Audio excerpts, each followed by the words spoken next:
My name is Dan Ives, and I live over in the Madera Highlands. And I'll tell you what, I'm taxed to death. I'd like to know, Mr. Hacker, my taxes went up $206 this year. You gonna help me pay them? My son's living with me because he's taxed out. He can't afford to even buy a house down here. You tell me, sir, how in the wide, wide world of sports, we're supposed to survive down here, and you're doing us a favor by raising our taxes. Tell me that. I'd like to really know, because I have less money to spend. I'm on a fixed income, and you're running my butt ragged right out of here.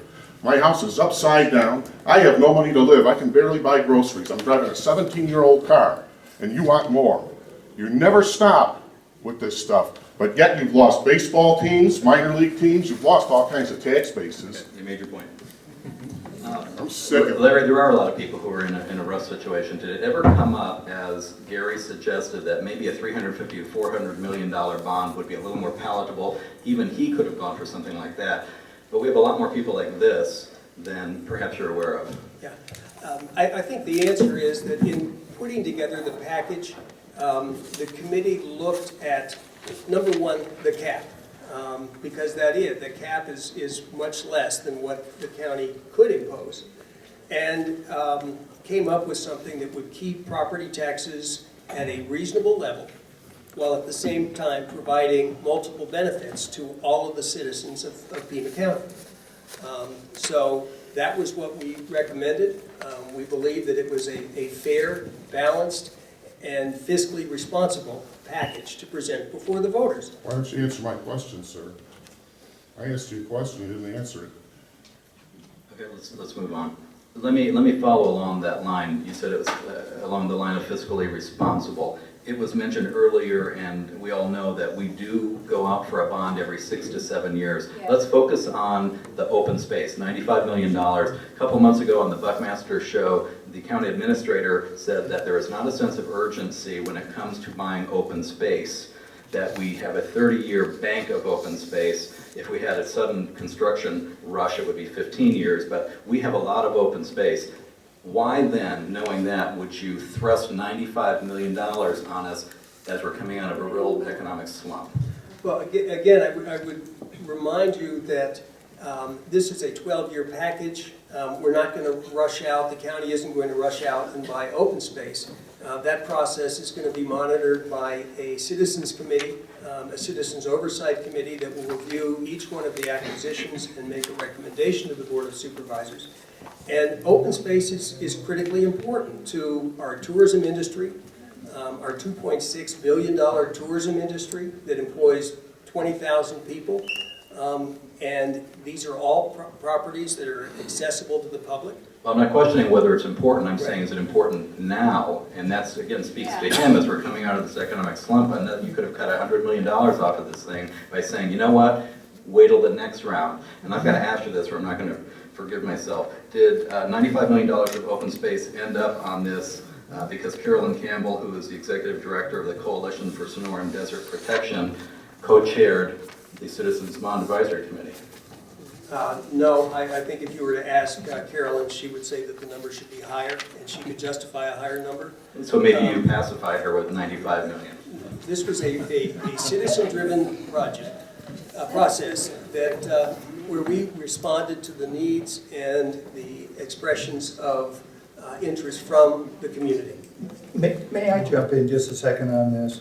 One, the point was made of could we have done a cap? I asked repeatedly to put on the agenda setting a cap for this bond program. It was never done.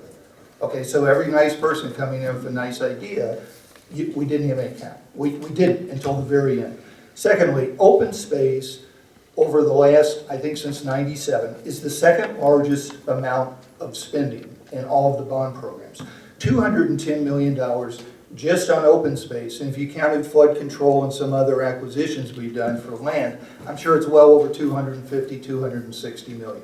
So private land going into the public coffers. And I'm not sure of the exact percentage here in Pima County, but I think it may be something like 85% already in publicly held. So I don't know that exact percentage, so it's a lot.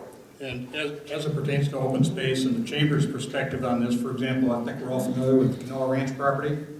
It was purchased by the county. I think 97 was when they first got some control over that.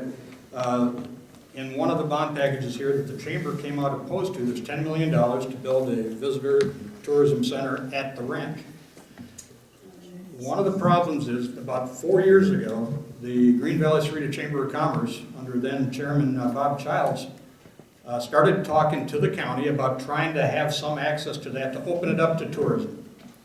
And actually created a foundation, the De La Canoa Foundation. We were going to try to raise private funds, working with the county. The chamber was in talks with the University of Arizona to do pretty much what it looks like the county wants to do with the $10 million now. And for some reason, after good 6-8 months of negotiations, Chuck Huckleberry pulled the rug out from under it and said, nope, we've decided not to do it. So when you look at the chambers made efforts at the ranch to employ tourism. Last year we were talking to the county about trying to start up an international rodeo. That was hopefully going to be scheduled for this past month. We're looking at trying next year on some other property in the area, but thought that would be a perfect place to have an international rodeo, a big event, draw tourists from all over, and the county could not find any way that we could find 40 acres out of the 4,800 acres there that would work for a 3-day rodeo. So, you know, when people question why the chamber wouldn't support the measure that would bring $10 million to our community for the ranch project, I think the chamber's got a pretty good reason why it's hard to work with the county and trust what exactly is going to be going on. Okay. You want to hold it? Yeah, we want to hold the mic so we feel like we're in control. It's fake, but we'll take it. The most astounding thing I've been aware of at a meeting that was held previous to this one is that at any time the supervisors have the opportunity to change from bond to bond. And to me, this is astounding. So are you saying that the money wouldn't be spent the way they say it? Exactly. Larry, can that happen? No, that can't happen. This was discussed at a meeting that I went to with someone. Well, and I've heard it out Maybe there. you were there. I've heard it. Let's let him address it. Chris, there's a guy in the back. So let him address that, Larry, if you would. That's a Okay, big yeah, I question. would, and this is an important question, Have a seat, Sue. You're looking intimidating. The Board of Supervisors passed a bond implementation ordinance that provides, number one, the detailed... Why is roads always on it? That provides a detailed description of each project, what its purpose is, how much it's expected to cost, when it's expected to be built.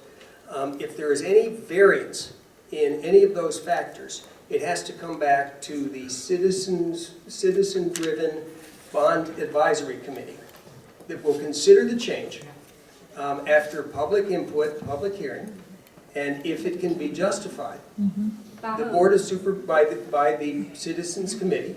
How many people on the committee? There are 25 people on the committee, and if they believe, after hearing the reasons for the change, that the budget should be increased or the timing should be changed, and they'll make a recommendation to the Board of Supervisors. There's a notice that's published in the newspaper and another public hearing.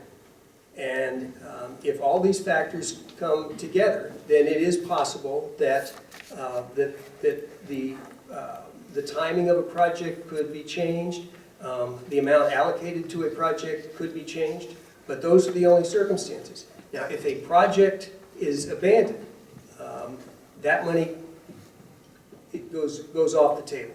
Those funds cannot be Where do they allocated, so those bonds cannot be issued. So there are several layers of citizen oversight to make sure that the money's going to be spent the way the voters direct that the money should be spent. Larry, correct me if I'm wrong, there was an audit done of the previous bonds, and how did that turn out as far as the money went for what they said it would go for? And Gary should be proud of this. I'm proud of this. The state legislature allocated $180,000 to do a detailed audit by the Auditor General on the implementation of the bond projects. And they did a thorough project-by-project review and determined that the monies were spent in the manner that the voters directed, and that it was fair to the citizens of Pima County and to the jurisdictions of Pima County. And I take very seriously my responsibility as a member of the committee, as I know Gary does, that things aren't going to change unless there's a very valid reason to change. Okay, we have a question in the back. I think you have a report here. Okay, just Well, quickly. Yeah, I think what Larry was saying is, yes, it could be changed, but there's a procedure. And second, I will point out that audit did not get into, was the project delivered for an appropriate cost? In other words, so in this thing, you've got like an $18 million visitor center at $600 a foot. I think we could have done it for a little less if we need one at all, but that wasn't part of the audit. He is correct, though, that they did come in and find that, you know, if the project was supposed to be in Marana, it wasn't moved over to Lure Valley or anything like that. Okay, go ahead.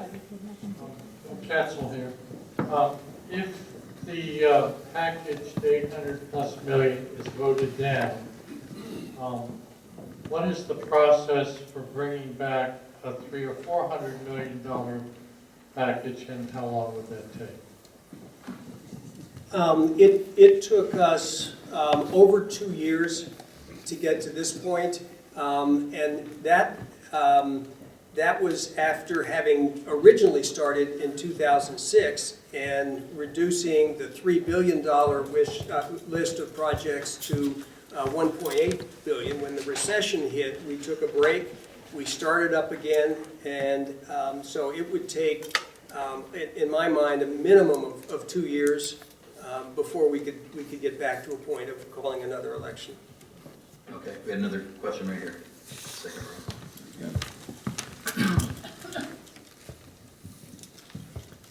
When I first started looking at this, I was fairly positively inclined, but as I started to look through the details, I'm seeing all kinds of things that don't make sense. $20 million for the University of Arizona for a research park. I mean, that's just insane. That's a state-run university. But I see other things in here that make it impossible for me to vote positively, because if I want to vote for libraries, I've got to vote for $20 million towards the university. If I want to vote for roads, I've got to spend $10 million for the university. Why wasn't this done in such a way that the essential services that the county provides done separately as bond issues, and these other things which I see as things which are not reasonable, not needed, essentially done separately? Yeah, these were grouped categorically. It would have been impractical for the voter to ask the voters to vote on 99 separate projects. Wow. They were grouped within a logical grouping of projects, and in a way that The essential services were not done together. But one person's definition of essential services may be different than anyone else's. And Hold on one second. Larry, can you address the research part, because that keeps coming up? Why is that on there? the research park is a major economic engine in this community. And it's not just the research park, it's the community of Vail. The projects that are in that area will benefit the residents of Vail, who appeared regularly at our committees, who had felt that in past bond elections they hadn't been treated fairly. So they're near the research park, but they will benefit area residents far beyond that. The research park, the average wage at the research park, I think there's 12,000 employees there, are $91,000 a year, twice that of the rest of Pima County. These are the people who are the multiplier of that income. Will have a tremendous impact throughout the community. That facility attracts employers to Pima County. Do we have a need for that type of space? Do we not have enough vacancy around town already?